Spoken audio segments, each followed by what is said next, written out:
बिस्मिल्लाहिर्रहमानिर्रहीम। अस्सलाम वालेकुम जी, मैं नजमुल हसन बाजवा हूं। आज 11 जनवरी है, हफ्ते का दिन है। नाज़रीन किराम, इमरान खान के केसेस को लेकर जितनी भी आलमी सतह पर डेवलपमेंट हुई या इन्वॉल्वमेंट हुई, इन सब में से सबसे बड़ी खबर आज मैं आपके सामने रखने जा रहा हूं। पहली दफा हो रहा है कि किसी भी कैदी के केसेस के ऊपर आलमी मुबस्सरीन, आलमी आप यूं कह लीजिए वफ्द पाकिस्तान के अंदर आ रहा है। ये बहुत बड़ी डेवलपमेंट है। पिंडी में इस हवाले से जमीन गर्म हो चुकी है, अहम तरीन मुलाकातें जारी हैं और इस चीज को कैसे काउंटर करना है वहां पर भी जो है वो तैयारियां की जा रही हैं। ये ट्रंप के आने से पहले का सरप्राइज है, इसका ट्रंप से कोई लेना देना नहीं है। ट्रंप जो आएगा वो तो जो करेगा वो सो करेगा। जो इससे पहले ये सोचा तक नहीं जा रहा था कि बात इस लेवल तक चली जाएगी। यानी कि जितना हम होल्ड करने की कोशिश कर रहे हैं, जितना हम इमरान खान को अंदर रखने की कोशिश कर रहे हैं, जितना उसके खाने बंद कर रहे हैं, हीटर बंद कर रहे हैं या कुछ भी इस तरह की चीजें करते चले जा रहे हैं, नाज़रीन किराम, आलमी सतह पर उससे डबल ट्रिपल और बल्कि 10 से मल्टीप्लाई करके प्रेशर आता चला जा रहा है। और अब मैं ये जो वफ्द की खबर आपके सामने रखने वाला हूं, ये किसी भी सूरत जो है वो इस्लामाबाद पिंडी के लिए अच्छी खबर नहीं है, बल्कि मुझे यूं कहना चाहिए कि बड़े लंबे अरसे के बाद कुछ ऐसा हुआ है कि जिसमें कहा जा सकता है कि अब आया ऊंट पहाड़ के नीचे। तो ये क्या खबर है, इसके ऊपर बात करेंगे। इसके अलावा अहम तरीन मीटिंग्स कौन सी हो रही हैं, क्या क्या जो है वो उसके तोड़ सोचे जा रहे हैं, इसके ऊपर भी बात करेंगे। मरियम नवाज साहिबा के ऊपर कैसे इन्वेस्टमेंट कर दी गई है, इसके ऊपर भी बात करेंगे। और नाज़रीन किराम, मैं आपको ये भी बता दूं कि इलेक्शन ट्रिब्यूनल्स के फैसले आना शुरू हो चुके हैं। इलेक्शन ट्रिब्यूनल्स के फैसले जो कि 3 महीने के बाद आने चाहिए थे, वो तकरीबन 11-12 महीनों के बाद आ रहे हैं। ठीक है, उसके ऊपर फैसले भी आना शुरू हो चुके हैं और पहले अहम तरीन 2 फैसले आ चुके हैं, उसके ऊपर भी बात करेंगे। और मैं नाज़रीन किराम आपको यह बता दूं कि मुज़ाकरात के ऊपर इमरान खान ने कैसे फंसा लिया है इस पूरी सिचुएशन में इनको। ये ना आगे करे या ना पीछे के, यानी कि आगे कुआं पीछे, आगे खाई पीछे कुआं, कुछ इस किस्म की सिचुएशन हो गई है। कैसे इमरान खान ने आप यूं समझिए कि तुरंत का पत्ता चल दिया है, इसके ऊपर बात करेंगे। तो खबरें काफी सारी हैं, एक एक करके मैं चीजें आपके सामने रखता चला जाता हूं।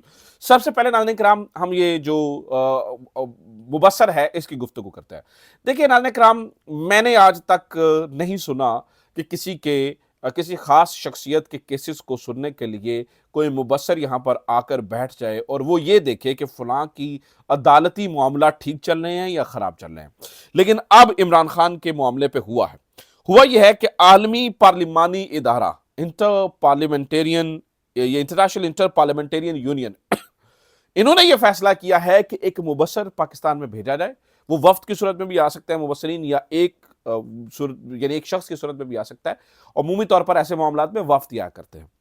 तो वो यहां पर आ रहे हैं और वो काम क्या करेंगे, वो ये देखेंगे कि इमरान खान का ये जो तोशाखाना केस चल रहा है, ये जो अलकादिर ट्रस्ट केस चल रहा है, ये क्या कानून के मुताबिक चल रहे हैं, क्या कानून। क्योंकि अलकादिर के अंदर तो आपको पता है कि अब सजा सुनाने का वक्त हुआ चाहता है, तोशाखाना इन्होंने जो है ना वो तैयार करके रखा हुआ है।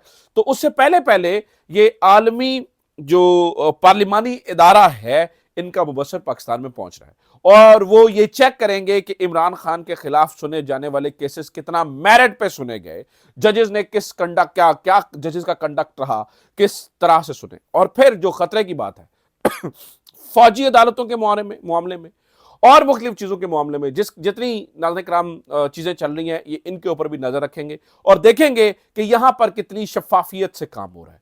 और ये जो आलमी मुबस्सरीन है नाज़रीन किराम, ये कोई ऐसे नहीं है कि कोई साजा माजा या साजा गामा आ रहा है, ऐसा नहीं है।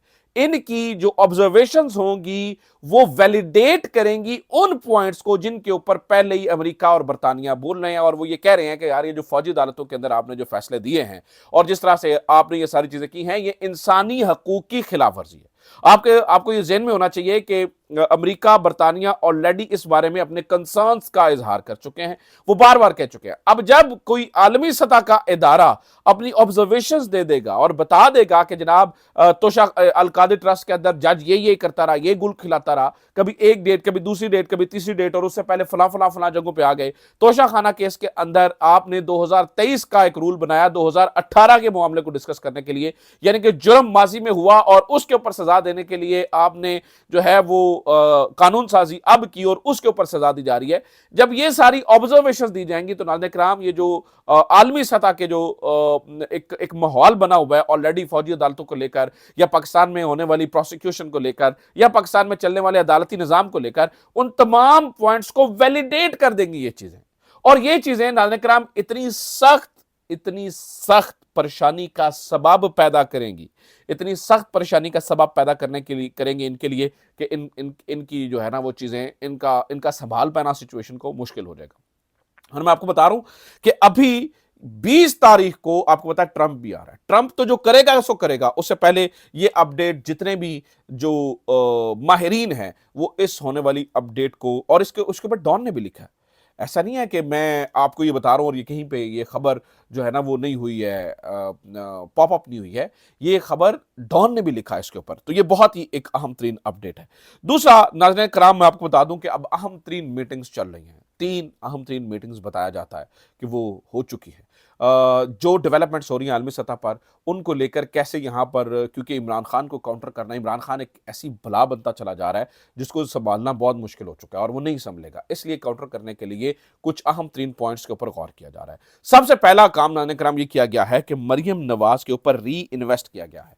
आपको याद होगा कि मरियम नवाज साहिबा ऐसा एक्टिव तब हुई थी जब पहली दफा इमरान खान को निकाला गया था। जो कॉन्फिडेंस मरियम नवाज में तब था, यानी मरियम के सर के ऊपर उस वक्त हाथ था, उसका बाप वजीर आजम आ रहा था, मरियम को मुकम्मल कॉन्फिडेंस दिया गया था और कहा गया था कि नवाज शरीफ साहब वजीर आजम होंगे। पहले आपको पता है जब निकाला गया उसके बाद शहबाज शरीफ की गवर्नमेंट आई, उसके बाद नवाज शरीफ की गवर्नमेंट आनी थी। तो जो मरियम नवाज का कॉन्फिडेंस तब था नाज़रीन किराम, उससे मिलता जुलता कॉन्फिडेंस इस वक्त जो है वो मरियम के अंदर आप देख रहे हैं। उसकी वजह क्या बताते हैं? उसकी वजह ये बताई जा रही है कि मरियम नवाज साहबा ने तवज्जो हासिल कर लिया टॉप लॉट की। जो टॉप नॉच लॉट है उनकी तवज्जो मरियम नवाज के ऊपर आ गई है और उन्होंने इंटरनेशनल प्रेशर का मुकाबला मरियम नवाज से करने की कोशिश की है और वो यहां पर इमरान खान के मुकाबले का पॉपुलर लीडर मरियम नवाज को बताना चाह रहे हैं। और इसी वजह से आपने ये देखा कि आप मुख्तलिफ जगह पर वो गई हैं तो अचानक कैमरे वाले आ गए और मरियम नवाज साहबा भी अपनी खुद साख्ता जो है ना वो पॉपुलैरिटी का ढिंढोरा पीटते हुए नजर आ रही हैं कि पंजाब में वो बड़ी पॉपुलर है और फलाना हो गया ढिमकाना हो गया। ये वजह क्या है ये? और मुझे लगता है कि इस दफा भी ताकतवरों ने हारे हुए घोड़े पे पैसे लगा दिए। ताकतवरों की सबसे अच्छी बात यह थी कि वो जीते हुए घोड़ों पे पैसे लगाते थे। माजी के अंदर यही होता था, जो घोड़ा जीता हुआ आता था उसके ऊपर वो सट्टा लगाते थे। इस दफा ताकतवरों ने हारे हुए घोड़े के ऊपर सट्टा लगा दिया। ऑलरेडी वो धंसे हुए थे दलदल के अंदर और मरियम नवाज के ऊपर सट्टा लगा के वो मजीद दलदल में धंस जाएंगे। इससे पाकिस्तान मुस्लिम लीग नून और ना ही ताकतवरों को कोई फायदा होगा। बल्कि मैं नाज़रीन किराम आपको बता दूं कि इंटरनेशनली इमरान खान ने यह भी किया कि इनको बहुत बुरी तरह से बाहर एक्सपोज कर दिया। जब भी बाहर बात होती थी तो यहां से एक आर्ग्यूमेंट ये जाता था, देखिए इमरान खान तो एक पॉलिटिकल सोच रखने वाला आदमी नहीं है, वो एक डेमोक्रेटिक सोच रखने वाला आदमी नहीं है। उसे कहा जाता है कि भाई आए बैठे मुख्तलिफ पॉलिटिकल फोर्सेस के साथ मुज़ाकरात करें और वो मुज़ाकरात नहीं करता है। यानी इमरान खान को एक्सपोज किया जाता है, इमरान खान तो फौज से बात करना चाहता है, वो तो फौज का आदमी है और फलाना और ढिमकाना। ये इमरान खान के बारे में एक परसेप्शन बाय दूसरी दुनिया के अंदर बनाई जाती थी। अब हुआ यह है कि इमरान खान ने नाज़रीन कराम इन्हें मुज़ाकरात वाले मतलब झांसा नहीं बल्कि चक्कर में फंसाकर, क्यों ये कहा गया जी इमरान खान ने कहा जी ठीक है मैं मुज़ाकरात करने के लिए तैयार हूं और दो ऐसी वैलिड पॉइंट्स दी और लिख के देने के लिए भी तैयार हो गए कि जनाब आप ये 26 नवंबर और 9 मई वाले मामले के ऊपर जुडिशियल कमीशन बना दें और हमारे जो बेगुनाह कैदी हैं उनको आजाद कर दिया जाए। ये दो ऐसे डूएबल चीजें थी जिन्हें बड़े आसानी से किया जा सकता था, लेकिन मौजूदा हुकूमत नाज़रीन कराम चूंकि इनके पास जो है वो कोई इख्तियार ही नहीं है और इनके पास किसी किस्म की कोई अथॉरिटी नहीं है, तो इन्होंने ये भी करने से जो है वो कासिर रहे। तो लिहाजा अब यानी इन्होंने बयानात ये देना शुरू कर दिया। अब चूंकि इनके पास पावर नहीं और इमरान खान ने एक्सपोज कर दिया तो अब राना सनाउल्लाह साहब जैसे लोग या मुख्तलिफ बाकी लोग जो है वो ये बयान देते हुए आपको नजर आएंगे, देखिए इमरान खान तो पावर में रहे हैं, उन्हें पता है कि हमारे पास कितनी को ताकत होती है, कितनी की ताकत सिविलियन लोगों के पास होती है, हम कितना ही कुछ कर सकते हैं। ये वो इस तरह की अब जो है वो नाज़रीन कराम राइट नाउ इस तरह की जो है वो बातें की जा रही हैं। इससे नाज़रीन कराम आलमी सतह पर एक और पैगाम चला गया। उन्हें तो पहले ही अंदाजा था कि ये पपेट है, फॉर्म 47 पे आई हुई गवर्नमेंट है, लेकिन अब मजीद पैगाम चला गया कि भाई इनके पास तो कोई इख्तियार ही नहीं है, ये तो बे इख्तियार बेचारे बैठे हैं, इनके पास तो कोई इख्तियार ही नहीं है, ये तो बल्कि बे इख्तियार नहीं है, ये एस्टैब्लिशमेंट के टाउट बैठे हैं। अब अवाम के अंदर नाज़रीन किराम ये पैगाम चला गया और ये सारी चीज़ें हो गई हैं। और मैं आपको बताऊं कि इमरान खान ने बहुत ही ज़बरदस्त तरीके से जो है ना वो इनको फंसा लिया है। एक और खबर सुन लीजिए नाज़रीन किराम, इलेक्शन ट्राइब्यूनल्स ने फैसले देना शुरू कर दिए हैं। जल्द अज जल्द ये काम करना चाहते हैं, इससे पहले कि कोई कानूनी तौर पर चीज़ हो। नाज़रीन किराम इन्होंने ऐसा यानी कि खेल खेला कि रिटायर्ड जजों को बिठवाकर और अपनी मनपसंद जजों को बिठवाकर ये फैसले ले रहे हैं। अभी ये पता चला है कि जो सूबाई वजीर हैं नून लीग के ज़िशान, नून लीगी वजीर, इनकी और एक इनके साथ एक एमपीए की हवाले से जो है ना वो दरखास्त खारिज कर दी गई है पीटीआई की, कि वो ये कहते थे कि जनाब ये चोरी के वोटों से, फॉर्म 47 के वोटों से आके बैठे हैं, लेकिन उनकी दरखास्तों को खारिज कर दिया गया है। तो इलेक्शन ट्राइब्यूनल्स भी जो है वो नाज़रीन किराम अब फैसले देना शुरू हो चुके हैं। एक और खबर मैं नाज़रीन किराम आपको बता दूं, मौलाना फजलुर रहमान साहब एक्टिव हो चुके हैं। मौलाना Fazlur Rehman sahab want to be the part of this negotiations happening between the PTI and the government. So Maulana Fazlur Rahman ने ये कहा है कि जनाब जो पीटीआई है उसने हमें मुज़ाकरात के मामले पर एतमाद में नहीं लिया है। यानी वो ये चाहते हैं, और फिर उन्होंने एस्टैब्लिशमेंट के ऊपर भी तनकीद की है और वो इसके ऊपर भी तनकीद करते हुए नजर आ रहे हैं। तो यानी वो ये चाहते थे कि हमें मुज़ाकरात का हिस्सा बनाया जाता, लेकिन उन्होंने उनको इसका हिस्सा नहीं बनाया गया।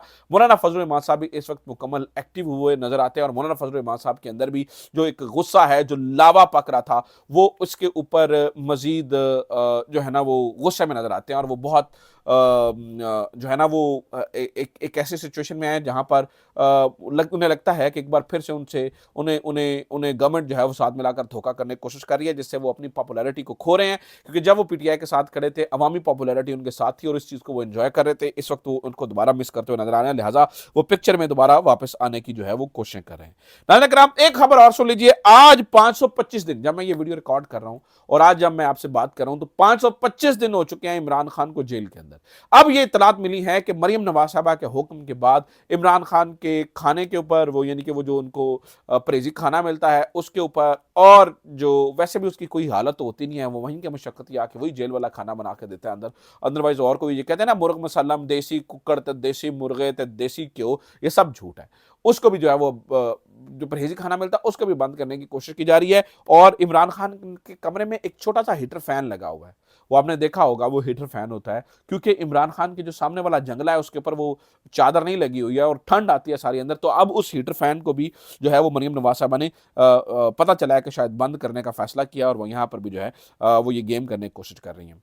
नाज़रीन किराम एक आखिरी खबर सुन लीजिए, और वो ये है कि अली अमीन गंडापुर साहब अचानक दोबारा से जो मुक्तदरा है उनकी जो है वो आवाज़ में बात करना शुरू हो चुके हैं। अली अमीन गंडापुर साहब ने अलीमा खान साहबा के बयान को, अलीमा खानम साहबा के बयान को जो है वो रद्द कर दिया है। अलीमा खाना साहबा ने कहा था जी इमरान खान को बनीगला में शिफ्ट करने की ऑफर आई थी, और यही बात इमरान खान ने भी की थी कि मुझे बनीगला में शिफ्ट करने की ऑफर आई थी। इसके ऊपर जो ये अली अमीन गंडापुर साहब हैं, ये इन दोनों की बात की तरदीद कर रहे हैं और कहते हैं नहीं नहीं, ऑफर नहीं थी, एक डिस्कशन हुई थी। अलीमा खानम को चाहिए कि या तो वो बात भी करें, बताएं कि किसने ऑफर दी थी, और कोई इस तरह की बात नहीं करनी चाहिए, दिस एंड दैट। पता नहीं क्यों इनके मुंह में घुंघरियां हैं, या तो ये बहुत बड़ी चीज़ इमरान खान के लिए डील कर लेना, या कोई इस तरह की बात है, वो भी नहीं कर रहे, बस ताकत के मजे। और ये ताकतवरों की जहाँ पे बात आती है इनके पर जलने शुरू हो जाते हैं। खास तौर पर हमने ये देखा कि शेर अफजल मरवत और ये लोग भी इस तरह से जो है वो पिछले दिनों में से एक्टिव नजर आता है। तो चीज़ें नाज़रीन किराम काफ़ी इनके लिए गड़बड़ हो रही हैं। तो देखते हैं आगे ऊंट किस करवट बैठता है। अपना ख्याल रखिए, खुदा हाफिज, पाकिस्तान जिंदाबाद।